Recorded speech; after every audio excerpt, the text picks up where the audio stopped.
Most audiophiles spend $1,200 on a subwoofer because it is the one every forum recommends, and then spend 3 years wondering why their bass still sounds wrong. The best subwoofers for music are almost never on those lists because the brands that make them do not have affiliate deals with the people writing the lists. So, what does the bass in a genuinely world-class system actually come from, and why does it almost always have a name you have never heard of? I had a $1,100 SVS in my listening room for 2 years. I did not return it. It measured well. It hit low. On every forum thread I had ever read, it was the right answer. So I kept it. And for 2 years, I told myself my system was finished, that the bass was right, that I had done the thing properly. I played records on it for 2 years. I showed it to friends who were getting into the hobby, and I told them what to buy. I sent people to the same forums that had sent me to it. Then a friend brought over a sealed sub I had never heard of, a brand I will get to in a minute. He set it on my floor next to the SVS, ran a single RCA cable to my amp, and played the same track I had been listening to on the same system for 2 years.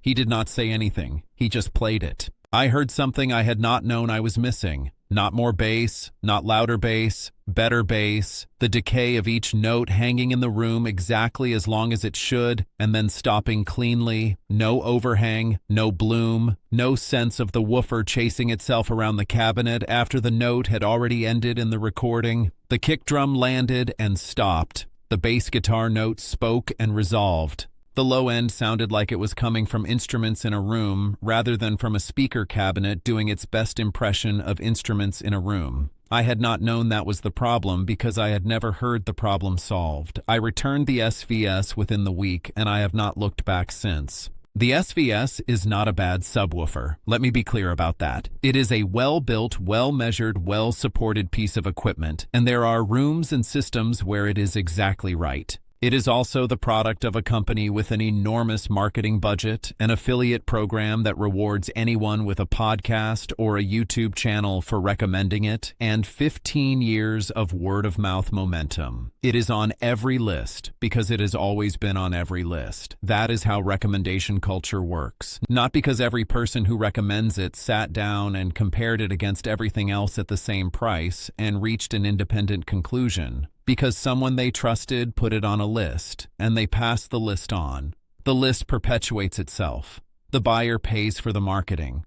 The manufacturer with no marketing budget, building a better product in a smaller facility and selling it direct, stays invisible. This is not a problem unique to subwoofers. It is how the entire consumer audio market has worked since the internet gave every recommendation equal weight, regardless of whether there was money behind it. Read any forum thread asking for subwoofer recommendations, and you will see the same 5 names appear within the first 3 replies. SVS, REL, JL Audio.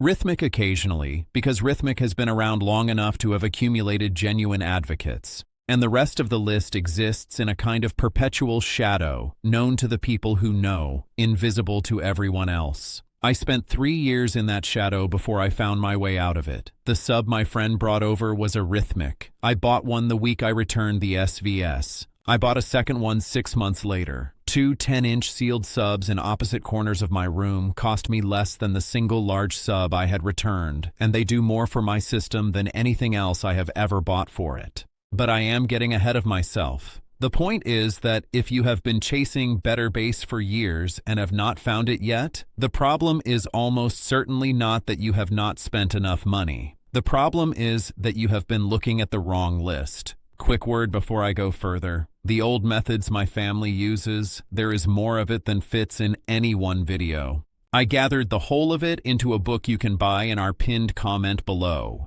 The book is the long version. If you want it, it is there. I will not mention it again. So here is what I found when I stopped reading lists and started reading measurements. There are 5 subwoofers that the audiophile community has quietly passed around for years, mostly in forum threads that do not rank on Google, in Discord servers where nobody is selling anything, in conversations between people who have already bought the famous version and come out the other side. These are the subs the people who know recommend when they think nobody is recording them for a sponsored video. and not one of them is a name you are going to recognize from the ads. The first thing to understand before any specific product is that the metric everyone uses to evaluate subwoofers is the wrong metric. Frequency extension. How low does it go? 30 Hz? 20 Hz? 18? The number gets lower and the spec sheet looks more impressive and the buyer feels like they are getting more. But the number that actually determines whether a subwoofer works for music is group delay. How fast does the driver stop after the note ends? A sub that hits 18 Hz but has high group delay will smear every kick drum, every double bass note, every low piano chord in your system. The note you are supposed to hear and the resonance left over from the previous note arrive at your ears at the same time. Nothing is distinct.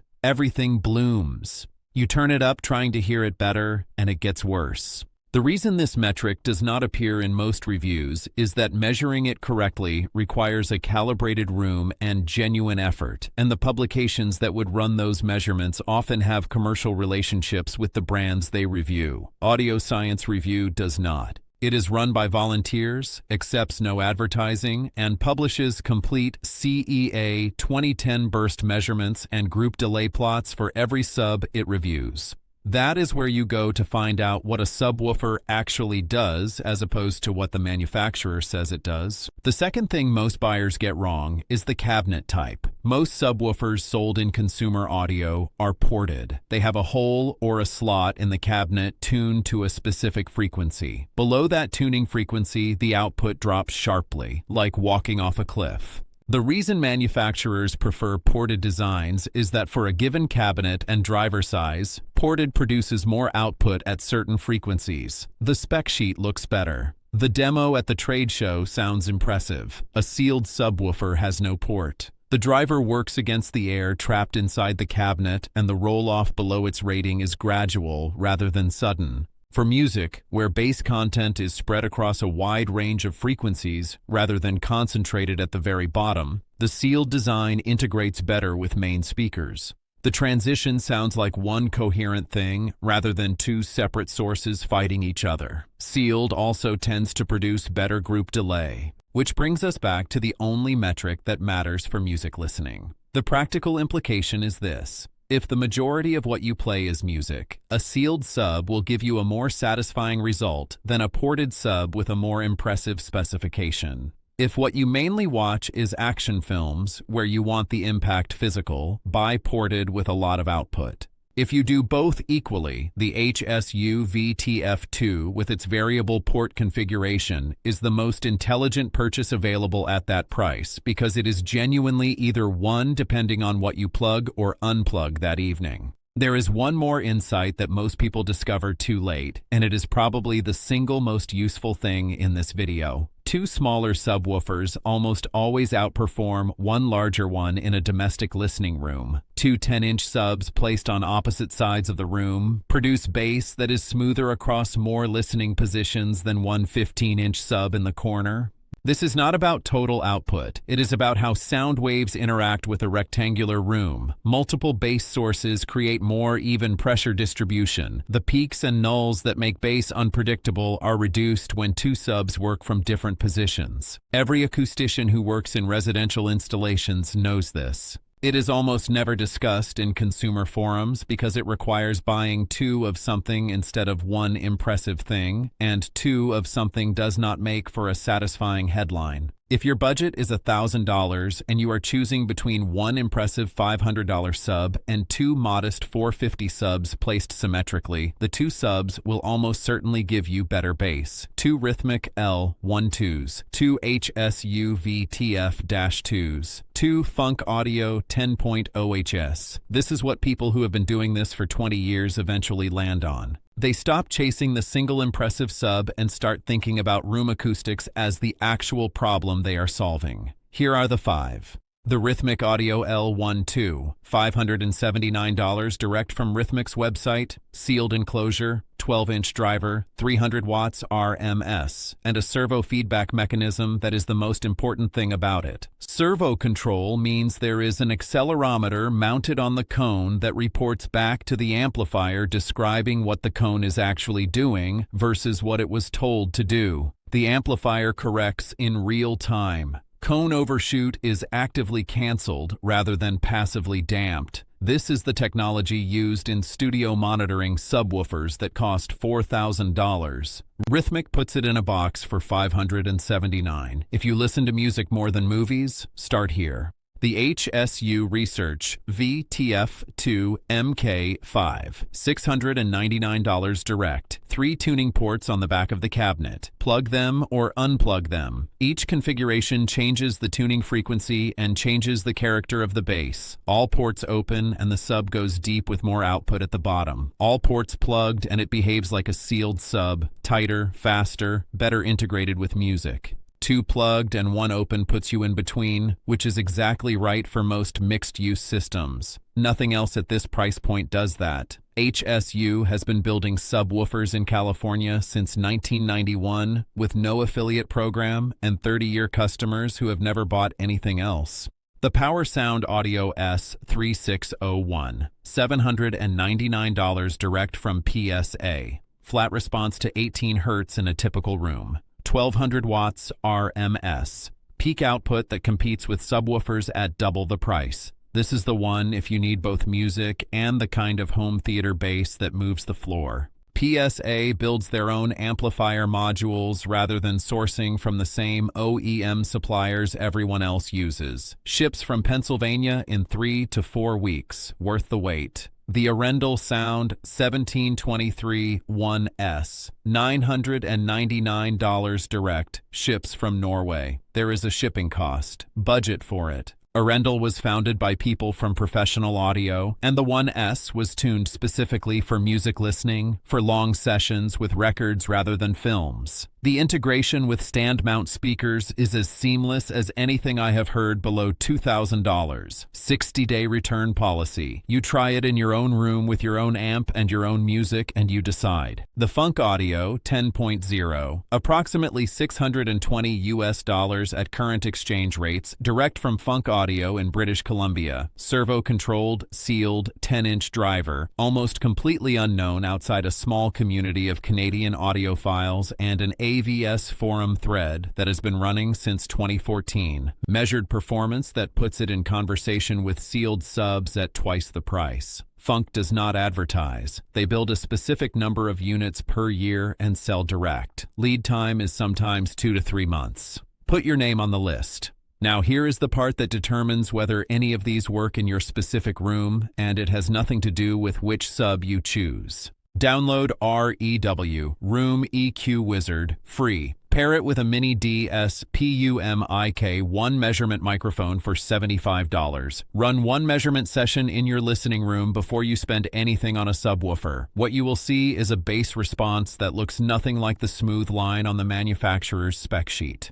Peaks and deep nulls determined by the dimensions of your room and where your speakers sit. The problem you have been trying to solve by upgrading equipment is often not the equipment. It is the room. A mediocre sub placed correctly in a measured room will outperform an excellent sub placed wrong. Every acoustics professional knows this. The placement technique is called the subwoofer crawl. Place the sub at your listening position, where your ears actually are. Play a bass-heavy track at moderate volume, something with a sustained low note or a consistent bass line. Then get on your hands and knees and crawl around the perimeter of the room while it plays. The bass will change as you move, thick and uneven in some spots, tight and clear in others. Where it sounds tightest and most even is where the sub belongs. 15 minutes, free. It will do more for your system than any equipment upgrade you have spent money on. Every brand on this list sells direct with a trial period. Rythmik 30 days, HSU 30 days, PSA 30 days, Arendal 60 days, Funk Audio 30 days. You are buying from the manufacturer at a price that does not include retail markup, showroom floor, or affiliate commission.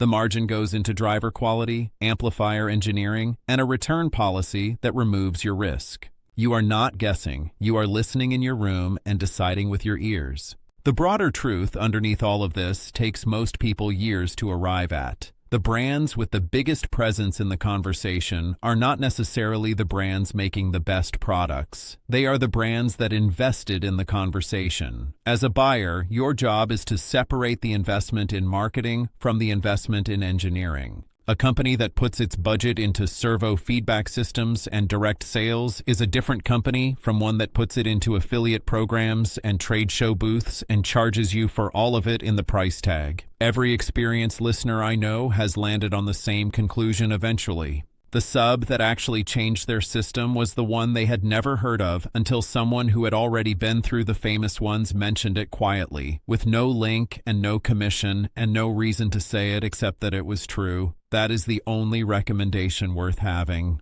Your action for tonight. Go to audiosciencereview.com. Search any subwoofer you are currently considering. Read the full measurement post, not just the summary paragraph at the end. Then search one brand from this list that you have not heard of before. Read the same review format. Compare the group delay plots.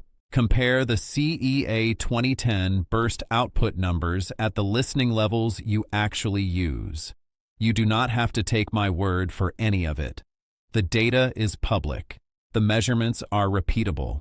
The return policies are on the manufacturer's websites, and every single one of them is more generous than what you will get from a retailer who bought the unit at wholesale and is now carrying it as inventory. The question I get asked most often at this point in the conversation is some version of, but what if I just buy the famous one and it works fine? And the honest answer is that it might. Fine is achievable with almost any product in this category at this price range. But fine is not the same as right. And if you have watched this video, you now know enough to tell the difference between a sub that is selling you fine and a sub that is actually solving the problem. One of them will make you forget about your equipment and listen to your music. The other one will keep you on the forums looking for the next upgrade. You have spent enough time on the forums. Tell me in the comments what sub you are running right now and what you paid for it. And if you have already been through the famous list and come out the other side with something nobody recommended,